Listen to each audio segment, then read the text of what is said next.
Morning we're coming from the Gospel of John, chapter 12, verses 1 through 8. 6 days before the Passover, Jesus came to Bethany, where Lazarus lived, whom Jesus had raised from the dead. Here a dinner was given in Jesus' honor. Martha served while Lazarus was among those reclining at the table with him. Then Mary took out about a pint of pure nard, an expensive perfume.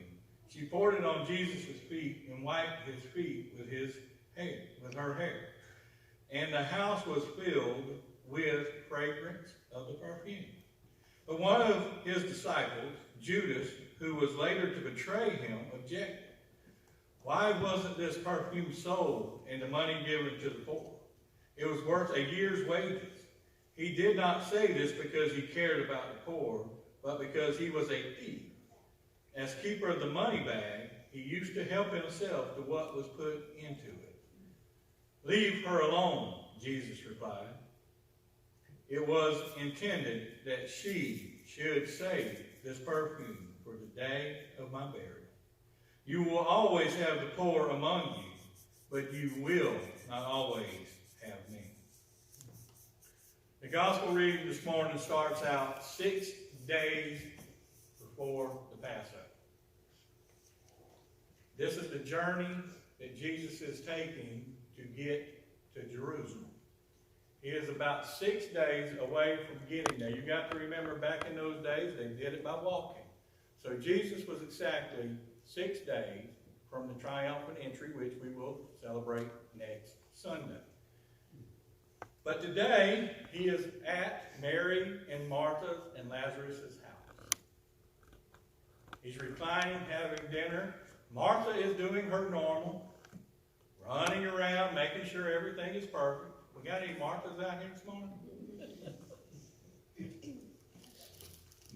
Lazarus is doing what most men do, lounge around at the table, waiting for Martha to bring the food. We got any Lazaruses out here this morning? Oh, y'all scared.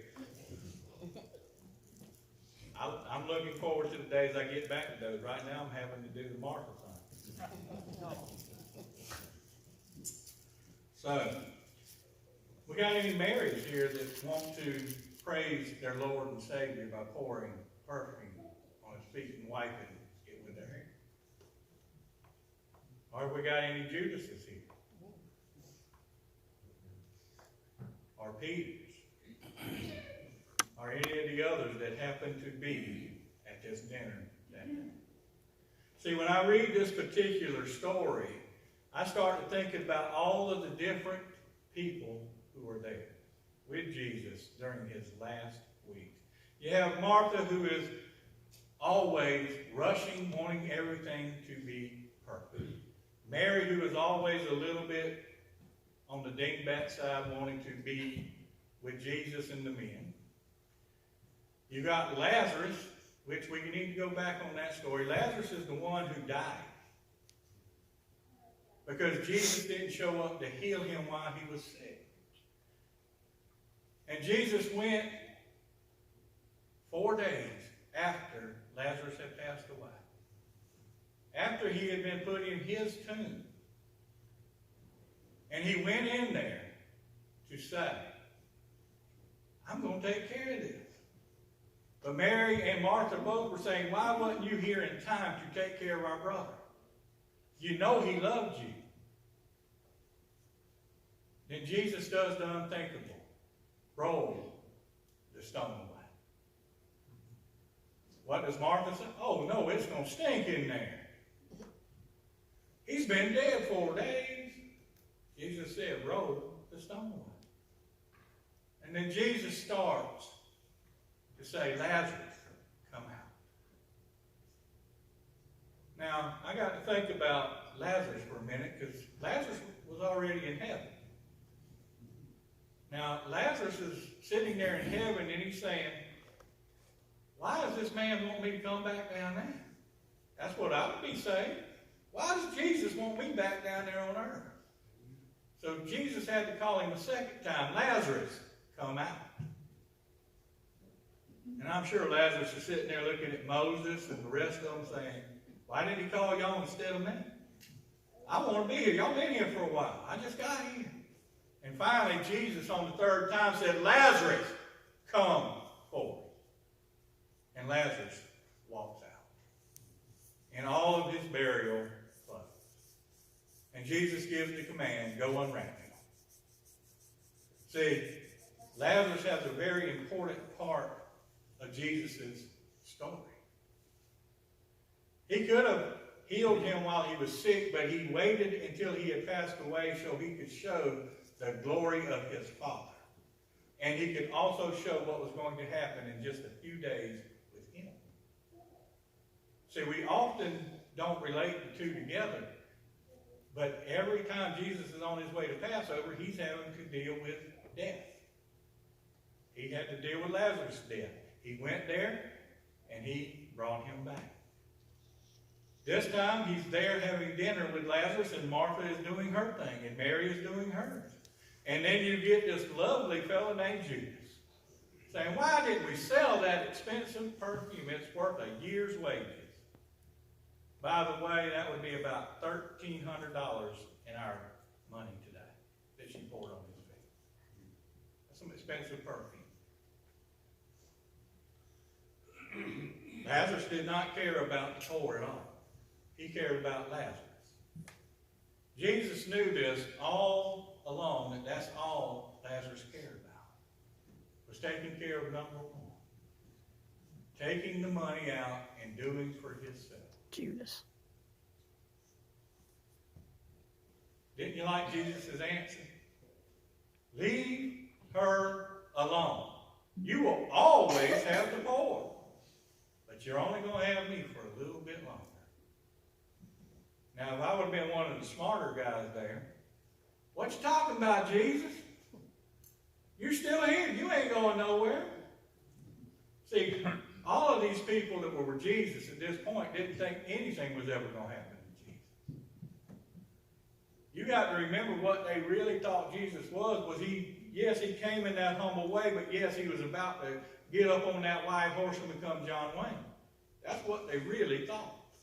That he was going to ride into Jerusalem with those 6 guns blazing and taking names and doing all the other stuff. But they might have thought it was going to be Clint Eastwood. It sounds more like a Clint Eastwood time to me.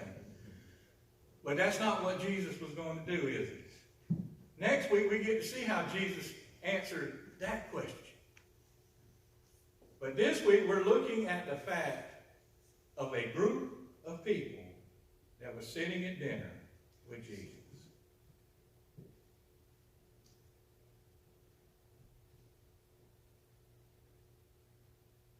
There were various ones. You got Lazarus. And I also have forgotten to tell you about a different one. I taught about it in Sunday school not too long ago, the prodigal son and the older son. So I want y'all to think about them too as I go through this list. There were various characters in the story. Jesus, of course, Lazarus, the prodigal son, and the elder brother. But mostly there were stories about Martha, fussy Martha, and over-the-top Mary. We remember these stories. The prodigal son took and squandered everything his daddy gave him. And one day realized that he could go back home and become a hired hand and live better than what he was on the street. Then you have the older brother who sees what's happening for him and says, Dad, you never did nothing for me. And Dad said, you were never lost. You stayed where you were supposed to. But when he saw the young son coming, he ran to him and said, you were once lost, but now you're found. Put the best of all clothes on him, put the best ring, and killed the fatted calf so that they could have the party. You got that one. Then you got the old grumpy brother. I don't know about y'all. I got an old grumpy brother. We've shipped him up north. That's about where he belongs right now. He's so grumpy.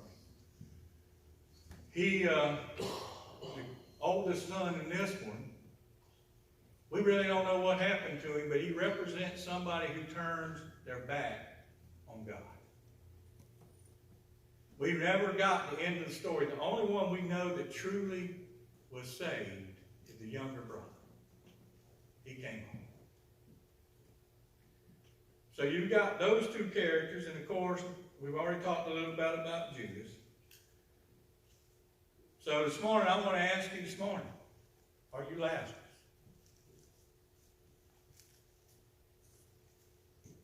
Letting Jesus bring you back from the dead? Are you the prodigal son? Accepting God's forgiveness? Are you the elder brother sometimes? Mad with God because he's taking care of somebody else that you don't think should get the same grace that you get?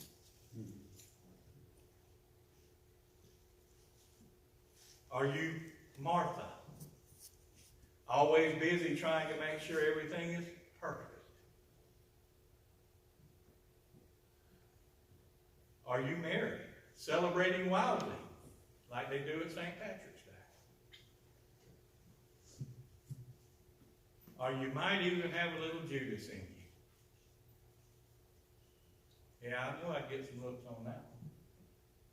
And what I mean by that is we may all betray Jesus at some point. And if we're truly honest, we all betray Jesus. Each and every day. So when I look at this list, and if I'm honest with myself, there's a little bit of every one of these characters in me. Because I have been brought back from the dead. There's some people in this church right now that can scream the miracles that God has brought them back.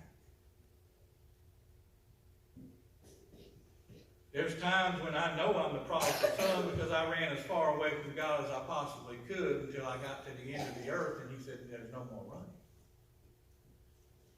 And there was a time I was the elder brother when I thought, okay, God, you should be taking care of them like you're taking care of me.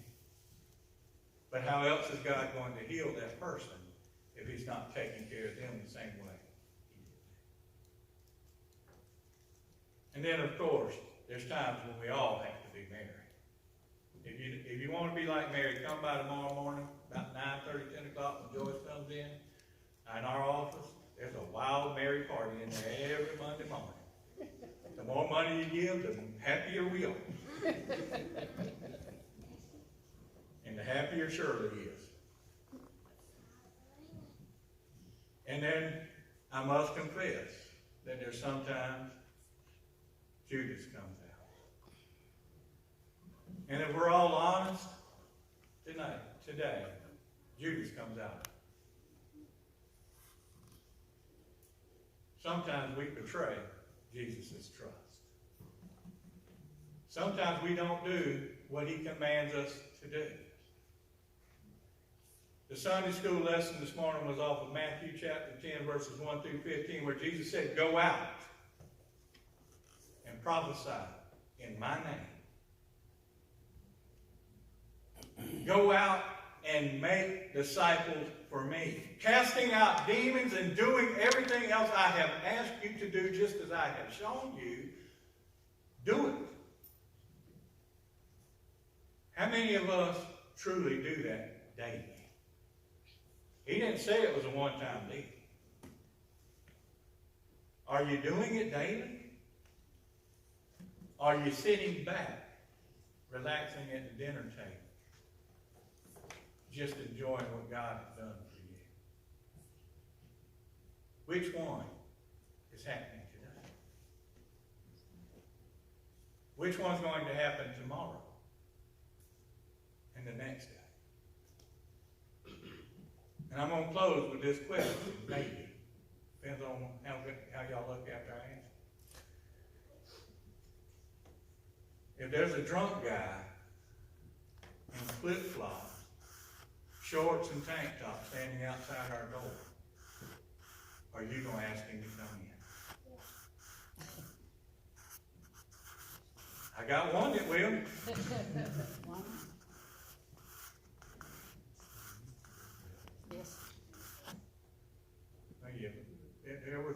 too much hesitation for, see. But the better question, are you going to take him home with you? Mm. It's one thing to say, yes, I'm going to bring him into God's house. But would you take him to your house and give him a hot meal and a shower and try to get him the help that he truly needs? That's how you're casting out the demons. Sometimes the hospital is here. Sometimes you have to take the hospital with you. To heal others, we must be willing to be the body and blood of Jesus Christ. See, Jesus was skin. Jesus never turned his back on any of us. And we should never turn our back on his children as we go out into this world to love like Christ. Now, y'all, 12 that was in the Sunday school class knows why I had to be so careful this morning as I was teaching, because they went together a lot. I'm going to ask you to take your hymnals and turn